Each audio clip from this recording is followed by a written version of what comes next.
Halo teman-teman ATLM Indonesia di mana saja berada. Kali ini kita membahas materi imunologi dasar, yaitu antibodi dan kelasnya. Di channel ATLM Indonesia, media pembelajaran online dan informasi seputar laboratorium medik bagi ahli teknologi laboratorium medik di Indonesia. Nah, kita mulai langsung, yaitu antibodi, karena materi kita adalah antibodi. Antibodi adalah molekul glikoprotein yang dibentuk oleh tubuh atas respon rangsangan antigen yang masuk atau hapten yang bersifat spesifik. Jadi sifatnya adalah sebuah protein dibentuk oleh tubuh. Respon antigen, ada antigen masuk. Antigen ini dapat berupa nanti bakteri, berupa sel, atau berupa hal-hal yang lain, protein.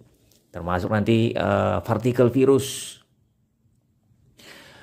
Sel plasma menghasilkan antibodi. Plasma sel atau sel plasma atau plasmosit, yaitu imunoglobulin, disingkat IG. Merupakan bagian dari gamma globulin, sebagian dari protein darah. Jadi protein darah itu albumin dan globulin. Globulin itu ada fraksinya, fraksi gamma. Nah, dari gamma ini ada namanya imunoglobulin.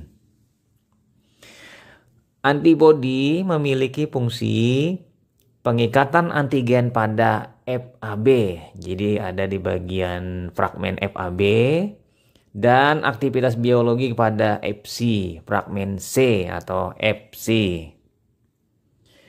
Antibodi bersifat sangat spesifik dengan antigen yang merangsang pembentukannya. Jadi antibodi itu susunannya sudah ditentukan sesuai dengan spesifikasi dari antigen yang merangsang pembentukannya.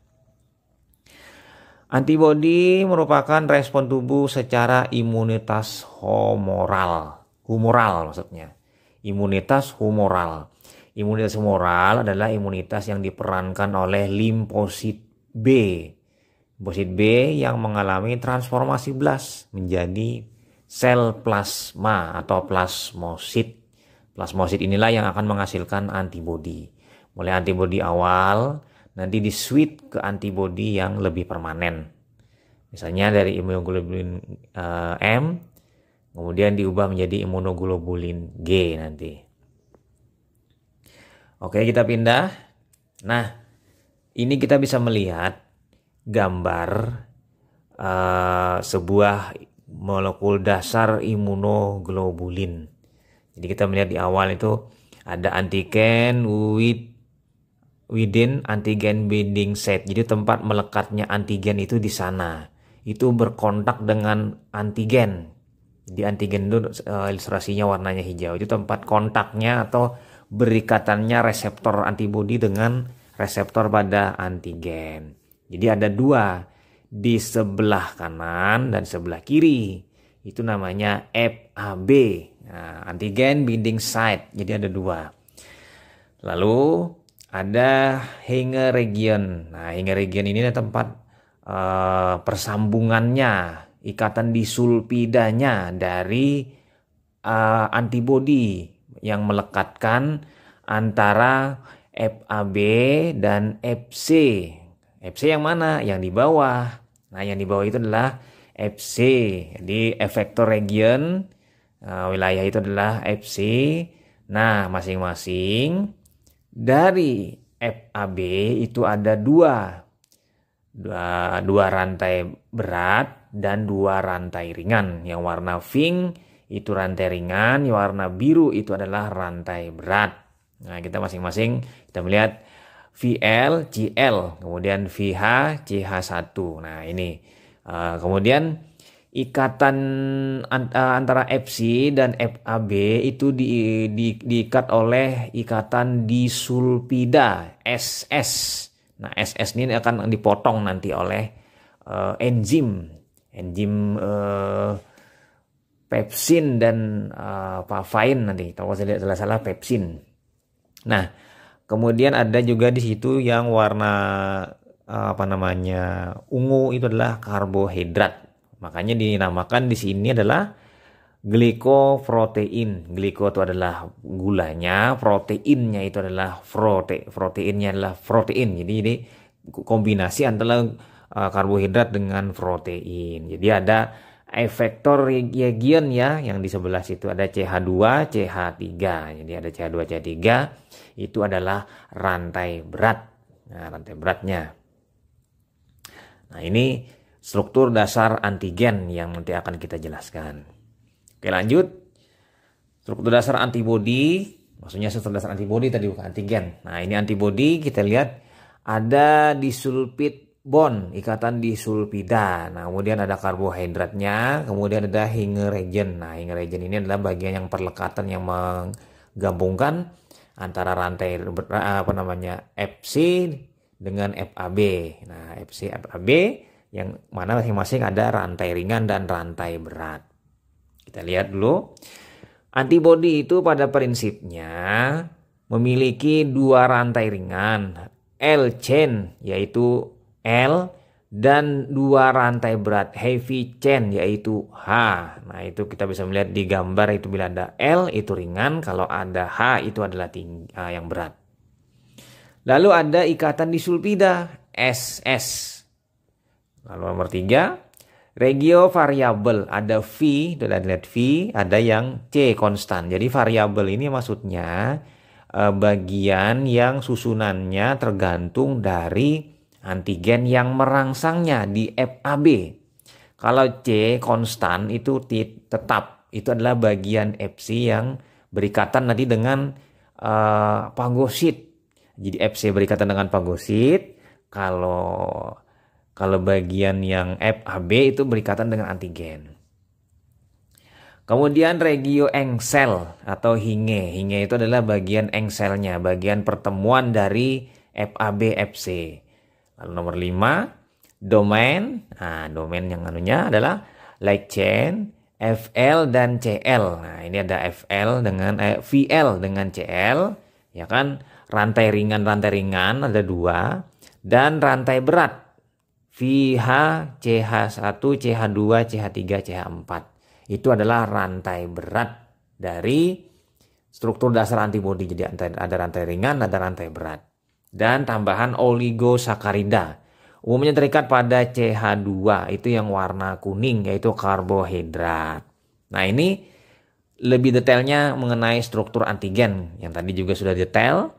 Kita pindah, masih lagi masuk di struktur antibodi ya. Sorry, saya kok antigen sih, struktur antibodi. Nah, struktur antibodi kita bisa melihat di sini dua identik rantai ringan yang kurang lebih 24 kilodalton dan dua identik rantai berat yang kurang lebih 55 atau 70 kilodalton. Nanti tergantung di wilayahnya di mana. Kemudian rantai ringan itu 230 asam amino.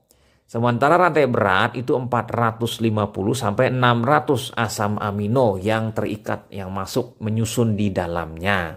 Nah, berdasarkan di gambar. Nah, ini adalah sekret imunoglobulin G. Struktur dasarnya ini. Ada happy chain yang ujungnya ada N, ya kan N. Lalu happy chain ada L chain. Happy chain itu warnanya biru.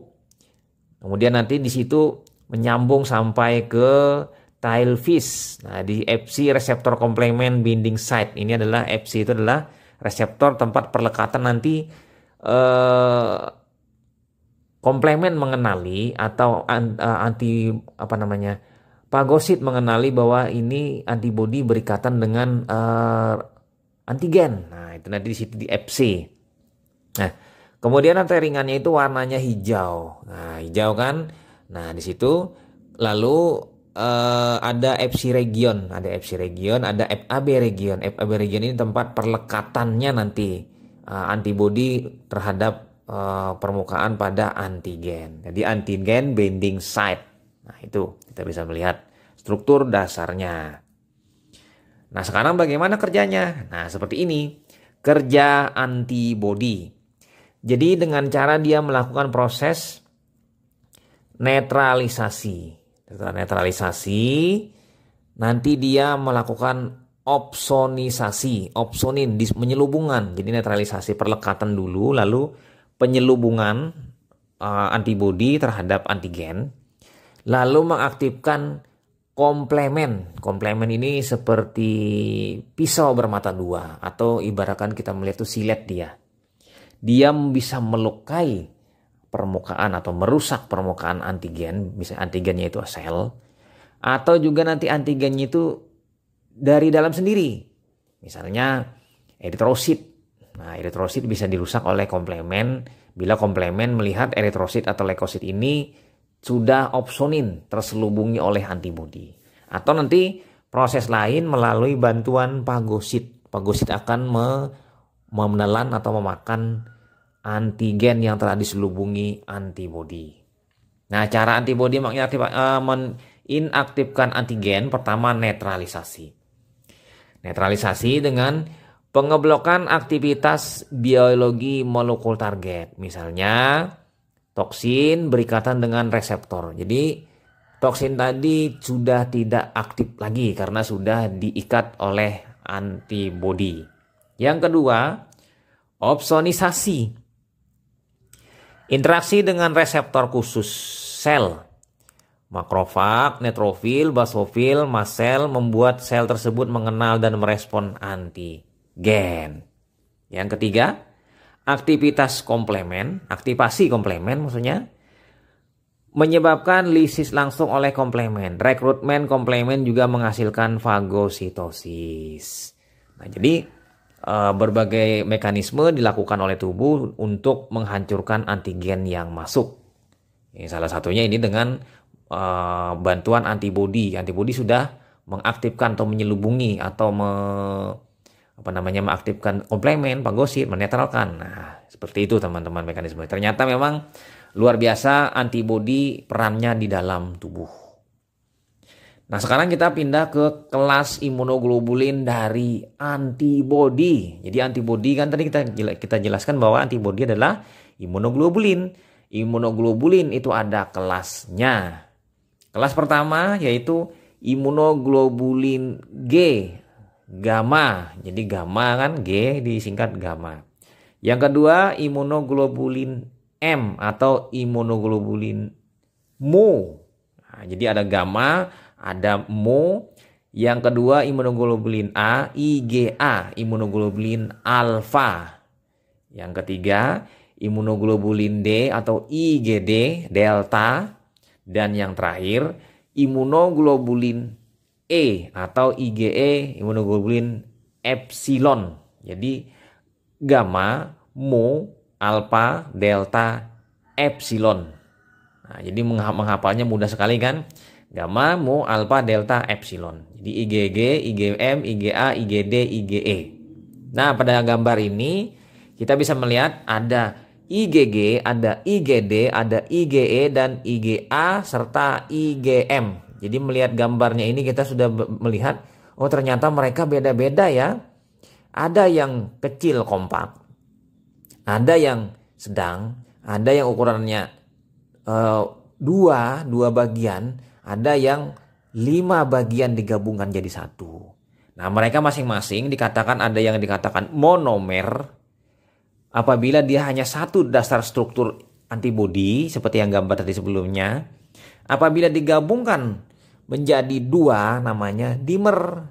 2 struktur antibodi yang diikat oleh ikatan sekretori nanti ya.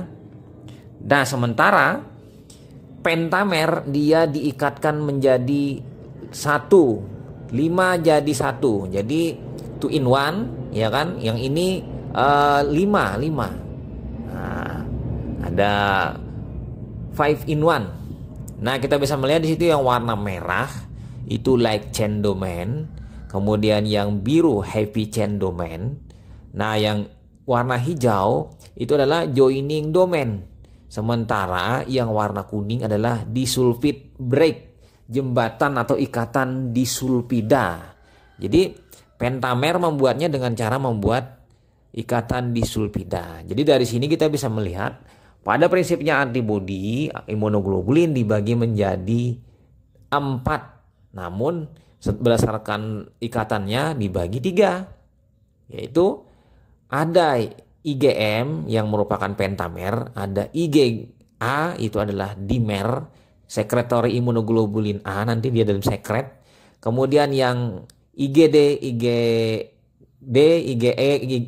dan IgG ini adalah yang monomer. Nah, untuk khusus IgE dia ada tambahan lagi happy chain-nya. Jadi ada happy chain-nya bertambah menjadi 1 baris. Nah, ini perbedaannya. Nah, kita pindah lagi ke valensi dan afiditas antibodi terhadap antigen. Kita melihat gambarnya sebagai berikut. Gambar ini ada penjelasannya bahwa ikatan monovalen antibodi memiliki afiditas, kekuatan ikatannya berinteraksi yang rendah karena dia mengikat hanya satu saja. Misalnya kalau kita ingat itu natrium. Natrium cuma Na+. Ini sama istilahnya monovalen. Dia hanya mampu mengikat satu saja. Ini memiliki afiditas yang rendah. Nah, ikatan bivalen antibodi memiliki afiditas interaksi yang tinggi. Dia mampu berikat langsung 2 buah.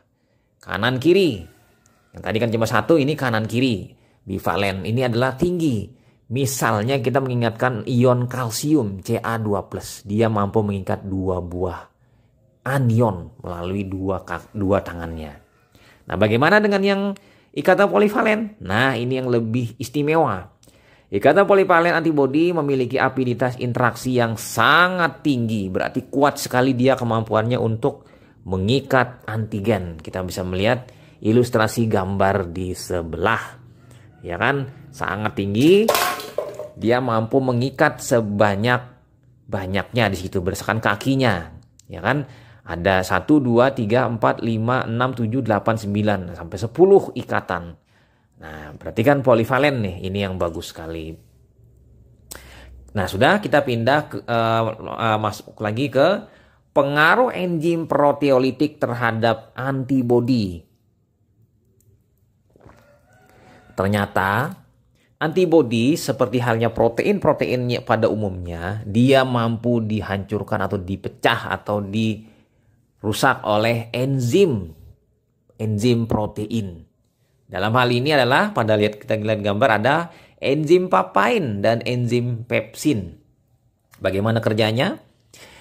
Enzim papain memotong antibodi pada terminal C. Kita bisa melihat itu di terminal C dan N di ikatan dari rantai berat dan rantai ringan. Terutama di wilayah di rantai ringannya. Ya kan? Ya, menjadi 3 buah fragmen. Fragmen yang kita lihat itu yang di sebelah cabang kanan, cabang kiri dengan yang di bawah. Nah, kita bisa melihat pada gambar setelah dipecah oleh papain, ini akan terbentuk 3 bagian, FAB dengan FC. Ya kan? 2 FAB, 1 FC. Nah, ini papain. Sementara enzim pepsin memotong antibodi pada ikatan SS, ikatan di sulfidanya, di tengahnya itu region yang bagian hingganya ini yang di sulfidanya. Menjadi satu rantai besar FAB2, artinya jamak ini, dan fragmen peptida. Jadi dia dipotongnya, ditebangnya yang di bawah. Tidak di cabangnya, tapi di bawahnya. Lalu terbentuklah produk FAB2. Nah, sementara yang di bagian bawahnya, bagian di FC-nya itu terjadilah fragmen peptida, terpotong-potong. Dia jadi kemampuan papain hanya sebatas itu, kemampuan pepsin hanya sebatas ini. Jadi dia tidak mampu memecah lebih lanjut antibodi menjadi peptida-peptida yang lebih sederhana. Jadi ini sudah contoh pada gambar ini. Jadi ternyata antibodi bisa dihancurkan atau dipecah oleh papain dan pepsin. Oleh sebab itu nanti ada mekanisme dengan cara melapisinya dengan zat sekretori supaya tidak dirusak oleh kedua enzim ini, yaitu nanti bentuk sekretori imunoglobulin A, nanti dia disekret, dia banyak ditemukan di dalam sekret. Kita pindah ke flexibility of antibody molecule. Jadi molekul antibody ini memiliki sifat fleksibel. Nah, seperti tadi kita melihat ada yang namanya monovalen, divalen, dan pentavalen. Pentamer maksudnya, pentavalen atau pentamer sama. Nah, kita bisa melihat di sini ada saatnya permukaan sel pada antigen itu melebar, melebar. Akibatnya antibodi itu mengikuti areanya tadi untuk perlekatan pada reseptor permukaannya. Ini pada ilustrasi gambar yang pertama. Jadi area hangnya itu melebar, bisa dia elastis, fleksibel. Nah, apabila ikatan antigen antibodinya ini, si antigennya ini rapat seperti yang gambar yang nomor 2, dia bagian hangnya, bagian SS-nya itu dia bisa mengikuti tempat perlekatannya tadi, merapat ada. Jadi pada prinsipnya di sini dia fleksibel, bisa merapat, bisa merenggang, karena memang ini sifatnya flexibility dari molekul antibodi. Nah, antibodi mampu menyesuaikan ikatan reseptor permukaan antigen pada rantai FAB sehingga memiliki fleksibilitas yang baik dalam berikatan. Jadi tergantung nanti antigennya itu jauh permukaannya atau rapat berdekatan. Ini seperti ilustrasi gambar berikut ini. Nah, kita pindah lagi, lanjut teman-teman.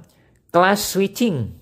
Nah, ini kelas yang mampu memindahkan, mengubah bentuk antibodi tadi kemana arahnya.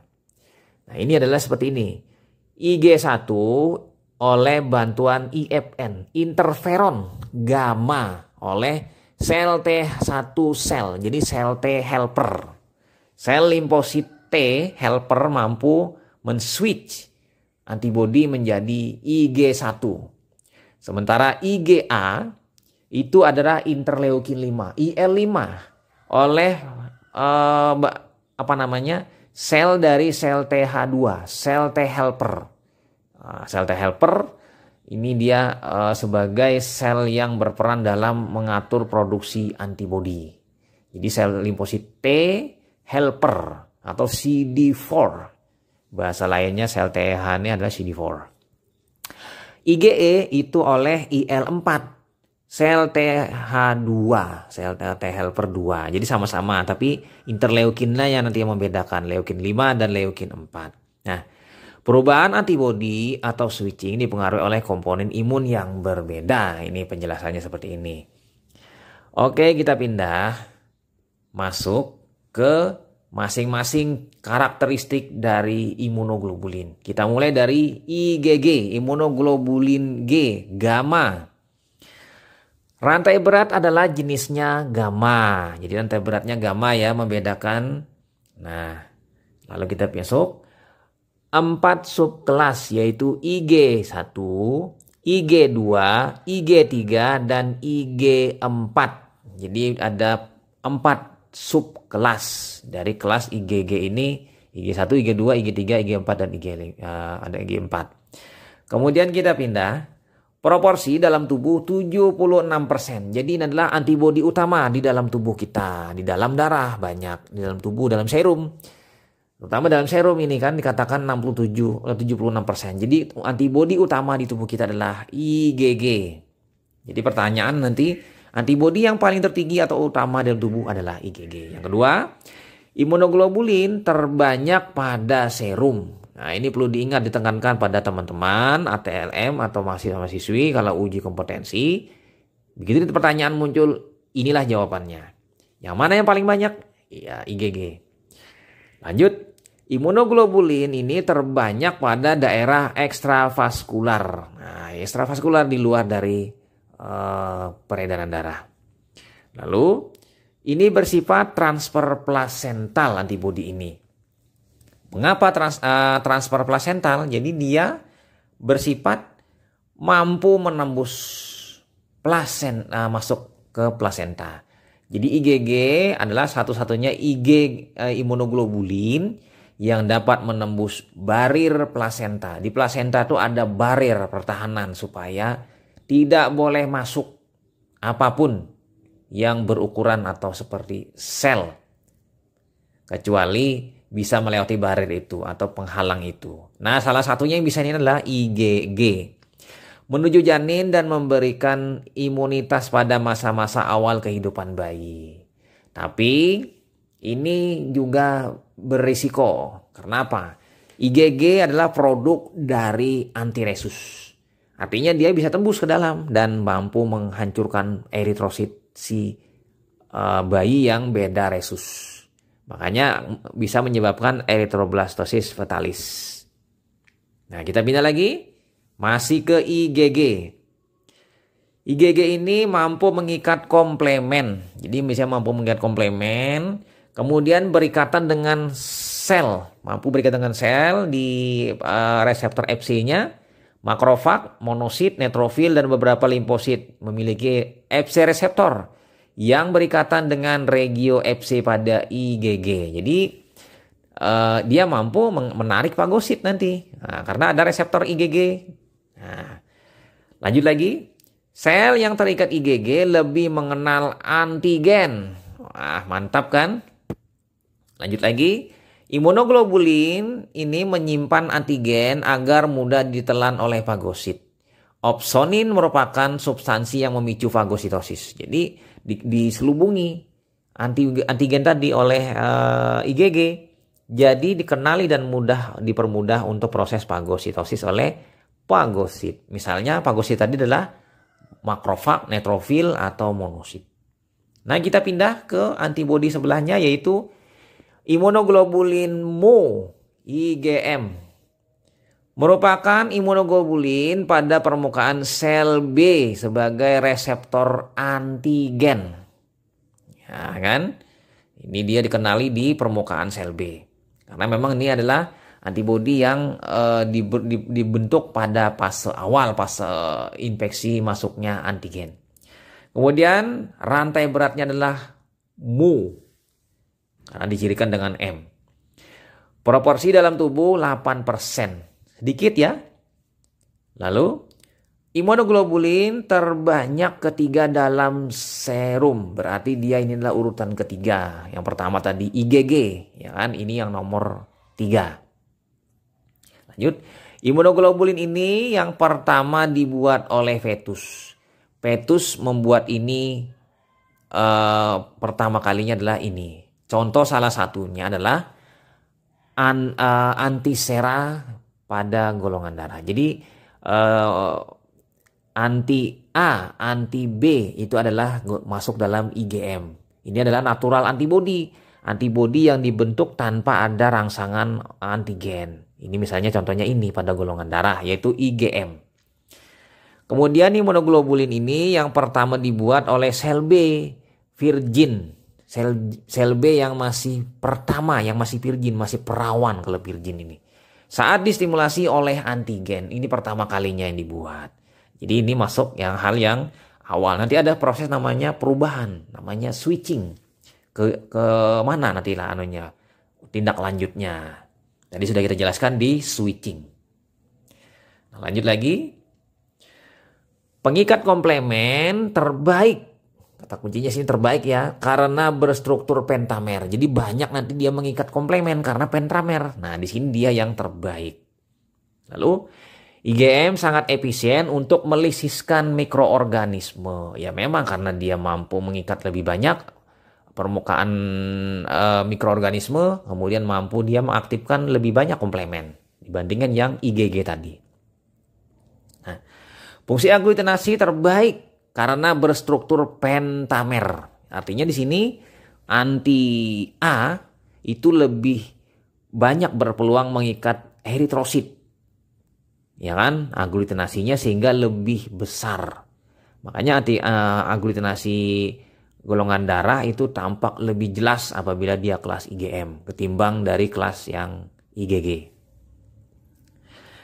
IgM sangat membantu untuk menggumpalkan mikroorganisme untuk dikeluarkan. Ya, karena pentamer tadi mampu mengikat lebih atau banyak mikroorganisme. Berikatan dengan beberapa sel. Nah, misalnya dia punya pentamer, artinya kalau dia punya 5 tangan berarti dia mampu mengikat 5 sel contohnya, atau lebih, tergantung nanti polivalennya. Polivalen kan 10 tadi. Misalnya dia mampu mengikat 5 eritrosit sekaligus, sehingga akan jelas aglutinasinya dengan mata telanjang. Kita pindah ke IgA. Nah, ini yang A, alfa. Rantai beratnya jenisnya alfa. Jadi pembedaannya di rantai berat. Ada 2 subkelas, IgA1 dan IgA2. Jadi ada subkelas 2, tadi yang IgM ada 4. Proporsi 15%. Nah, berarti dia ini yang urutan kedua terbanyak. Imunoglobulin ini terbanyak kedua dalam serum. IgG, IgA, kemudian IgM. Imunoglobulin terbanyak pada sekresi, yaitu di sekret di tubuh kita. Air mata, saliva, kolostrum, mukus. Jadi di sini banyak di sana dilepas, ditebar oleh tubuh di wilayah sekresi, di sekret-sekret. Oleh sebab itu, bayi pada ASI itu mengandung banyak kolostrum. Kolostrum itu adalah IgA. Nah, IgA ini dilapisi oleh protein sekret, maka disebut SIGA, secretory immunoglobulin A. IgA penting untuk imunitas lokal. Jadi wilayah lokal misalnya di wilayah mukus, air mata, di sana dia lebih penting. Lalu tidak mengikat komplemen. Jadi dia tidak mampu mengaktifkan atau mengikat komplemen. Lalu berikatan dengan beberapa sel, mampu dengan neutrofil bisa, dengan limfosit juga bisa. Nah, ini IgA. Kita pindah ke IgD, imunoglobulin D. Ini memiliki rantai D, rantai delta. Lalu berjumlah sedikit dalam serum. Nah, ini berarti ini kan sedikit nih. Berarti dia mungkin di bawah urutan dari IgM. IgM nomor 3 kan? Secara primer IgD ditemukan pada permukaan sel B sebagai reseptor antigen. Nah, ini kan di sel B, reseptor antigen. Tidak mengikat komplemen. Ingat ya, ini tidak mengikat komplemen, A juga tidak. Jadi 2 awal tadi mengikat komplemen. Yang ini 2 ini tidak mengikat komplemen. Kalau ada pertanyaan di UKOM atau uji kompetensi, inilah jawabannya. Proporsi dalam tubuh 1%. Berarti dia adalah urutan keempat yang terbanyak. Ini nomor ranking 4 nanti. Nanti yang ranking 5 yang terakhir. Yaitu kita pindah ke IgE. IgE ini adalah imunoglobulin E. Dia memiliki rantai beratnya adalah epsilon. Dia merupakan paling sedikit terdapat dalam serum IgE, karena kalau terlalu banyak berarti reaksi alerginya berlebihan. Memang reaksi alergi kan tidak sebanyak reaksi-reaksi yang lain. Jadi memang dia tidak banyak diproduksi. Nah, terikat sangat kuat dengan Fc, reseptor sel basofil. Artinya nanti dia kalau basofil ini pemicu awalnya mulainya histaminasi radang, mulainya dia akan berikatan dengan ini, dan mast cell. Jadi basofil di dalam darah, mast cell itu di jaringan. Nah, jadi dia 2 sel yang aktif dalam hal masalah nanti radang-radangan atau inflamasi alergi. Sebelum berinteraksi dengan antigen, terlibat dalam reaksi alergi akibat terikat kuat dengan basofil dan mast cell. Pengikatan alergen ke IgE pada sel menimbulkan pelepasan berbagai mediator yang menyebabkan gejala alergi. Nanti histaminasi, histamin, bradikinin, prostaglandin, prostasiklin keluaran lah ini. Ini adalah yang dari degranulasi dari sel-sel basofil atau mast cell. Melawan parasit cacing dia ini IgE. Bagaimana caranya?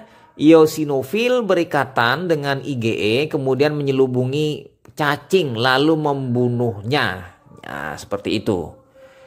Lalu tidak mengikat komplemen. Berarti ini adalah yang ketiga, tidak mengikat komplemen. Jadi teman-teman tinggal menghitung 2 IgA dengan IgM itu komplemen mengaktifkan atau diikat. Kalau 3 terakhir tidak mengikat komplemen. Proporsinya dalam tubuh adalah 0,002%. Sangat sedikit IgE di dalam tubuh dalam serum.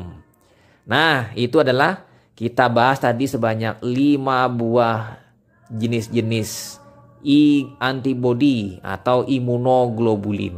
Nah, berarti kita sudah bahas secara gamblang, secara ringkas mengenai antibody. Nah, kira-kira itu saja teman-teman. Terima kasih atas partisipasinya menyimak video yang saya upload ini, saya buat ini. Sampai jumpa teman-teman di video-video selanjutnya. Semoga memberikan manfaat dan menambah ilmu pengetahuan di bidang laboratorium medik. Saya Ahmad Le pamit, sampai jumpa teman-teman. Bye.